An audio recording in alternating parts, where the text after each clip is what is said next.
he goes, "Hey, I know what you're doing." I said, "Really? What am I doing?" He said, "You've got a person on the inside of my company that's giving you information and exploiting our customers." He said, "If you give that person up, I guarantee you immunity, that you will not be arrested or charged." Hey, this is Matt Cox, and I am what happened? And this is Isaac. Do I introduce myself or no? I was going to say this is my first. This is my first time, so you got to tell me what to and not to do. All right, okay. Please, easy. So basically, you're basically a fraudster. Is that what you're? That's my unofficial title. That'd be unofficial. So basically, a fraudster. You've been locked up multiple times. How many times have you been locked up in prison? In state or federal? I've locked up probably about 8 times. In state or federal or both? Well, I've only locked up 1 time in federal, multiple time in state. So because the state gives you the little sentences. That's right. They give you. They're the ones that they set you up for the home run. You know what I'm saying? So all right. So what were all the different charges you've been charged with? Most of them were like credit card fraud. Like lying, misstatements, like identity theft. Right, like lying on an application. Yes, false swearing, like if you get a driver's license and give them bad information, they call that false swearing. False swearing to me is frigging. Use the word frigging, that's a false swear. He cracks himself up. All right, so basically we're not gonna tell your story today. We're just gonna talk about because we're basically working on writing an outline of Zach's story. Correct. Which is a super cool story, by the way. But like most stories, it goes here, and then you have to be able to kind of say, okay, well, that's interesting, but it doesn't further the overall story. So we're structuring that we're writing up an outline, and then I'm gonna write a whole story. But in the meantime, we end up having just a ton of different similar stories involve similar stories, and there's just all these separate stories, and then every time we end up having a conversation about something, it ends up being like an hour or 2 hours, and it goes, well, how'd you do that? Well, I don't understand. What happened here? What happened here? Right. So I thought that would make a cool podcast, like just two fraudsters, or I always say con man, because nobody knows what a fraudster is, like What about scam artists? So the names are con man. I don't want to say, hey, my name's Matt Cox, I'm a scammer. It's con man's better. Con man sounds classy. But what about a scam artist? Artist. That sounds to me skeezy. That sounds like a guy that does like the 3-card Monte. That's a scam artist. That's a scam artist. It's like a street. Well, it gives you the artist title, which means you're creative. So a fraudster sounds like a super villain. This is the fraudster. But con man. But con man sounds like to me, a con man is someone who can. To me, con men run like long cons. But like scam artists do like short cons. They do like 3-card Monte, or they pick your pocket. They do something. Well, con man sounds like swindling someone. Right. Whereas so a schemer, because I got a lot of different names. I got like schemer, co-schemers, because they listed it like co-schemers, fraudster, and a scammer. So they gave me multiple names. So when I look at that, I always wondered. Did you ever get mastermind? I got mastermind several times in the newspaper. Mastermind. Actually, mine was yes, massa mine. No, but it's gonna turn into a whole Black Lives Matter. No, not a Black Lives, but I just thought I'd throw that joke in there. Yes, massa mine. But go ahead. All right, sorry, but no, I didn't get.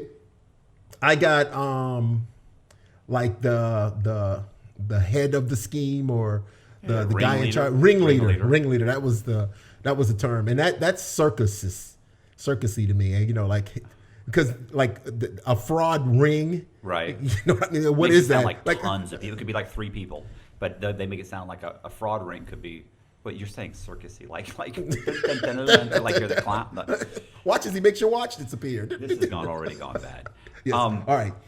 Yeah, So- go ahead. So, No, so but- what would you say? I say con man. What do you say? I'd say scam artists. I would. but I've It was heard mostly you're- scams.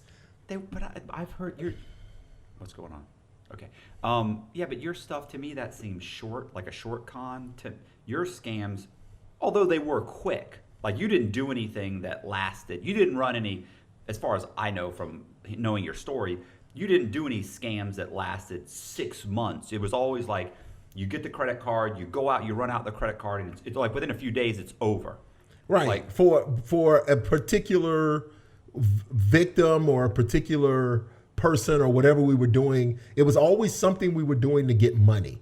Right. So it was a return of money. So it's an idea that returns money, which is to me is a scam. Con artist is to me is always talking someone out of money. Right. Like to me, the con is getting someone to legitimately hand you money, whereas a scam is to kind of take their rules and use it agree. against them. I agree, but I mean, I agree with you, but I always say con man because that's what people know. Like Okay. if you say scammer, to me, scammers are people that do something on the computer. Yeah. A scam artist or a con artist or a scam artist is somebody that's, it's a short con. It's a very quick con. And a con man is somebody that does a long con. Like, and even though all of those are interchangeable, whatever, we're getting off topic. All right. The point is, two things. One, try not to shake the desk Oh, my fault. because my mic's gonna bang into me. was that- Secondly, so I thought we would just talk about different types of scams. Okay. So, like, I was gonna, for instance, you were doing one of the scams you were doing was we'll talk about the wasn't me scam, but we'll talk about that in a minute. Okay. You want to say that for last? or Oh, something? because I love that's my favorite scam. My favorite scam. He called he wasn't me. This wasn't me scam, and I love that scam. If you can love a scam, which I can love any scam. So, did you ever do the tax scam? What do you mean by tax The- scam? what they call it, the drop? Did you ever do that on where you get someone's information and you file taxes on for them prior to? Because that's huge. Was huge. I dealt with some people who did stuff like that, but that was never my forte. I was kind of always able to assist in that, but I was never like in the midst of that. Right. So that kind of operated tangentially, with whatever I had going on. So that never stopped me from getting caught up and accused of it. But Right. Well, what it was a about- tangentially occurring. I'm witnessing as it's going on, and somehow I got accused of being the person putting it together. What about you just can't stop jiggling this thing? Oh, I can't. Let me get up off of it. So what about what were so your credit card scams were what? They varied from getting card numbers and the simple of ordering items with card numbers or buying stuff with card numbers. Right. One time, what we did was I had access to thousands of card numbers, and for money, what I did was I would pay people's bills. Right. With stolen card numbers and just get half of what the bill is. So if you had a $200 electric bill, I'm like, look, I'll pay it with a fraudulent card number, and then you just give me $100. Never thinking of the consequences that came behind that for the person. It's like, so now you end up paying $300, but hey, in the short term, your lights will be back on. You know what I'm saying? Let's do the here and now. Let's think about the here and now. What was the other one? The other one was I know a good one was the rental car thing. Oh. The rental car is because the security guy. But tell Well, tell us what happened. What were you doing? All right. Well, so that's why so let me just say this first. That's why I use the term scam. Why I have different labels, because to me a scam is using their rules against them. Right. Because all organizations, all financial transactions go by certain patterns, and they have things in place for security. Right. But usually there's a gaping hole in there that I kind of exploit to use against them. So what I was able to do is use the rental car's convenience of returning customers or gold ring or preferred or the rental aisle for national, using those convenience they gave the customers against them. What I found is that if you rented a car and I had access to someone that made fake IDs, right? I could actually book your rental car twice. So if you rented a car for like 3 days, I could take your reservation and reset it again and make it for 3 weeks, like 2 days after you rented a car. And then if I had a fake ID that kind of matched your driver's license number, I could pick that car up and rent it. So you drive the car for 3 weeks. Drive the car for 3 weeks. And all I would do is just use your gold ring or your preferred service, the convenience of just picking the car up. And what's so funny is I'd pick it up from the same location you picked it up from. Who was this through? All of them. Okay. Hertz, Avis. I had a penchant for Hertz, and which turned into Hertz having a penchant for me. So real quick. So where were the credit cards? So how are you figuring out that this customer has a gold? What did you call it? I myself was a gold member. Okay. And what I realized is when I would go and I'd pick up my car, when I would take the tag that was in the window, because what would happen is when I would drive out, the guy would look at my license, look at the tag, and then hand me the tag back, or hand me both of them back. So I said, well, what is he looking at? So when I look, he's looking at the last 4 digits of my driver's license number. The credit card and all that stuff's on file is irrelevant. So because I have a credit card on file, if I rebook a reservation, it'll use the same credit card, right? And all I would need to get out with the car is an ID that had the last 4 digits of my number. So that I told myself, I'm like, so if I duplicate, because I started out only really doing one state, I only could have California. So what we would do is we would go to the Hertz lot at like 9 p.m. and walk around the gold aisle ring and look, okay, hey, here's a renter from California. Last 4 is 3879. Right. You know, and so we'd write that down, get a ID with that person's name, and the last 4 is 7849. And then now I can pick up a car the next day for 2 weeks. Okay. And what were you doing with it? How are you making money on that? I'm renting them out to people who, street pharmacists who couldn't get rental cars themselves and wanted to look fly. So drug dealers renting Escalades. Yes. So they'd say, hey, I'll give you $700 if you can. Absolutely. So then I'd loan it out to them. So what happened was that was so easy and so exploited that when it all came crashing down, the guy goes, you know, you had 60 vehicles of mine out from one location. Who's the guy? I know who the guy is. Yes. Right. So what happened? You got a phone call? Actually there was, so this was an addiction. This became to where I no longer went and got the cars. People who were giving it to dealers, like the phone is ringing, business was booming. So I no longer went and got it. So I hired people to get it to go pick up the cars.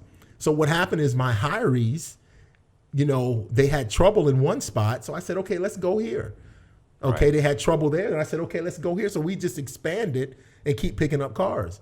So at one place, I guess they got hip and they arrested them. Right. So once they got arrested, they called me up and I asked them what's going on. And I said, what have you told them? They said, I haven't told them nothing. What, as John Gordon would tell you, they misspoke. What they meant to say was, there's nothing I haven't told them. It's a double negative. That's right. So I guess they told them who I was and gave them my number. So the person called me. The head of security. The head of security for who? For the national for Hertz called me, and I'm on the phone. He was very nice. Right. So he goes, listen, I'm gonna make. He made me a deal. He didn't even know who I was. Right. So he knew you were the ringleader. Yes, as you would call it. Right. So he told me. He said, all right. He was very cordial. So when he called me something. He didn't have my name. I went by Zach, but he called me Black or Tack. It was something similar. So he's like, He goes, hey, I know what you're doing. I said, really? What am I doing? He said, you've got a person on the inside of my company that's giving you information and exploiting our customers. Right. He says, but you don't. That's not true. I didn't at all. Right. So he said, I'm going to make you a deal. He said, if you give that person up, I guarantee you immunity, that you will not be arrested or charged in this case. You can't even do that. Right. Like, so I'm saying, well, I mean, I thought about it. I'm thinking to myself, well, I'll call in tomorrow and say, can I speak with Betty? Betty, what's your last name? Betty, I hope you don't have kids that need you. But anyway, so he asked me if I would give that person up, right? And I told him I absolutely would not. So you didn't say I don't have anybody? No, I didn't. Like, I was amazed that he thought I had someone on the inside, and I said, I'm not going to give him up. Right. Then he said, well, I'm going to find you and I'm going to prosecute you to the full extent of the law. He goes, you're going to make a mistake. And I told him, I said, no, because I'm done. That same conversation. I said, I'm done. I'm done doing that is what I told him. I'm done with that completely. So, and I gave that up. I was done. I never touched Hertz after that. Yeah, but what happened? You forgot the part where you gave him a name or something? You said what your name was? And he went to the prison? Well, see, here's the funny part. Well, it gets explicit because, like, I was using a name of a buddy of mine that I met in jail, right? And I was actually legitimately renting a car, right? So I had another friend that needed to rent a car legitimately. I said, well, look, we're going to do it legit. So I said, what I'll do is I'll make you an ID Legit. Yeah. It sounds legit.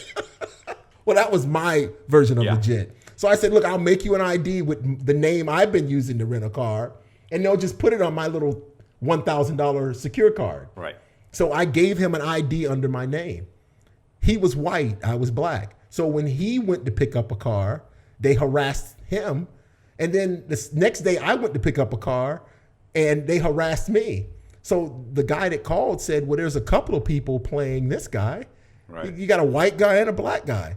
So he's like, what's going on? So what he did, though, because my friend was still in prison, he went to the prison and interrogated my friend. Actually, he interrogated him pretty bad. The security, the head of security went to the prison and interrogated the guy, saying, we know this. And like, how did that guy get your information? And he had no idea. He had no idea. Well, I mean, he was a friend, so, what do friends do? Friends steal friends' identity. Listen, I was friends with a guy named Scott Cugno who stole his identity. Yeah, cashed about $400,000 in his name. He had some questions. I know, scam. So we say scammers, we steal friends' identities. We love you. When they showed up at Scott's house, they showed him my picture, and he goes, "That's Matt Cox." Really? They said immediately. They said he just cashed like $400,000 in your name, and he goes, "I'll tell you right now, he's gonna be hard to catch." And it was like, "You're not helping me at all." That's Matt Cox. Yeah. They said, "Do you know this person?" Yes, I do. But anyway, so. Yeah, that's the part I always thought was funny. They actually went to the prison. The guy from Hertz was. They must have been losing a ton of money. Yeah, listen, 65 cars. Like an average Hertz car was $40,000. This is back in 2006. So these guys aren't bringing the cars back? No, they were keeping them. They went out and listen.